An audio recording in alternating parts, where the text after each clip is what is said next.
Good morning, everybody. Welcome back to a special edition here of winnersandwhiners.com. Here with Scott selections for Wednesday, January 13th. And now I already gave out my daily play of the day. For this one, I made a post on Twitter. I said if it gets a certain amount of likes, I believe I put the number at 3. Very, very high total I was going for there. Either way, I decided to go for a future video for a bonus one in the NBA. So for that reason, that is why I'm making this video. And for the future bonus play of the day, whatever the hell you want to call it, it's going to be on the championship winner for the NBA, who's going to win the NBA Finals. And this might sound pretty chalky, but I'm sorry. It's just the way it is. I'm taking the Lakers, and I like the Lakers to win the championship at plus 260 on FanDuel, a time recording of 1:15 a.m. here once again on January 13th. Now, a couple reasons why I like the Lakers plus 260. First of all, the defending champions, you already know how good they are. You saw them last year, and yet somehow this team got even better. Looking through the actual roster, the two main people that you might have argued really weren't that great, potentially even 3, were JaVale McGee, Dwight Howard, and Danny Green. All 3 of them no longer on the team.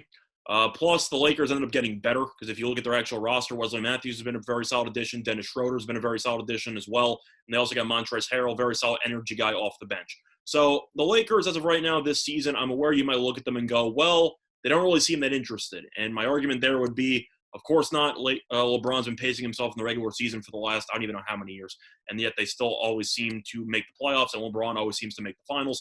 Lakers are 9-3, the best team in the conference by far. Just looking through the other teams, the main question that I have to ask you is if you are, I'd say, a little bit bothered about taking a plus 260 favorite on the Lakers, I have 2 questions to ask you. One, which team do you actually think is going to beat them 4 out of 7, assuming everybody's healthy? And 2, are the Lakers not just going to coast to the finals? And the reason why I say that is because of the fact that you might be asking yourself, well, if it's plus 260 now, what will the Lakers be when the playoffs are actually starting? Plus 140? Plus 130? You know, everyone's betting on the Lakers and LeBron in the playoffs. So if you're looking at a line of 260, this line should continue to drop the closer you get to the playoffs because everyone's going to be betting on the Lakers. Everyone's going to think they're going to win again. But going through the teams that are actually serious contenders or people thought would be serious contenders, you have Milwaukee. Have you really been impressed by Milwaukee this season? I know they got Drew Holiday. I know that they still have Chris Middleton and Giannis. They have never even made the finals in the first place.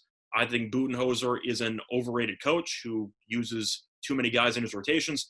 And the Bucks have really just had some really awful performances this season. And something's off with that team. I think their bench is abysmal. You go through the actual bench unit, and what do you have, Bobby Portis and DJ Augustine playing serious minutes? Like, that's just not really a great bench unit. You have Brooklyn. Now, the reason why I thought about giving out the Lakers before the season was because of the fact, or I thought about it but didn't do it, was because I am a Nets fan. So part of me was kind of holding out hope on the Nets. Don't get me wrong. I know Kevin Durant's an insane player. I know he's back to his old self. I know he's a great talent. Kyrie's a lunatic. We already know this. I also think that Dinwiddie partially tearing his knee isn't exactly a good situation there. But the Nets, they don't play any defense. If you just watch them play, this team can't stop anybody. And I think they'll have some serious problems dealing with the Lakers, who have the ability to both score and to guard an elite level. But if you keep going through the list here, you have the Clippers at 6-1. Do you trust Paul George in a playoff series 4 out of 7 against the Lakers? Probably not. But every other team you can talk about, the Nuggets I'm throwing out because I don't think the Nuggets are that good. You have the Bucks at 5-1, the Celtics at 18-1, the Heat at 18-1, and the 76ers at 18-1. All those teams have in common, they're in the Eastern Conference. So they're all going to beat the crap out of each other. And you look at the Lakers and the Clippers, and I think the Lakers are better than the Clippers, and I feel like that's not really that bold of a take. And other than that, who's the third best team in the West? It's not Denver right now. I'll tell you that much. Is it Phoenix? Is it Phoenix? Dallas, I guess? I mean, you don't know what to get from Porzingis, but, I mean, you're looking at a situation here where the Lakers are just so much better than everyone else, and it's really not even close. Plus 260 might sound a little bit low for a future. Truth is, this line right now should probably be in the 100s because I just don't see who's going to beat the Lakers, assuming that LeBron, AD, and company stay healthy.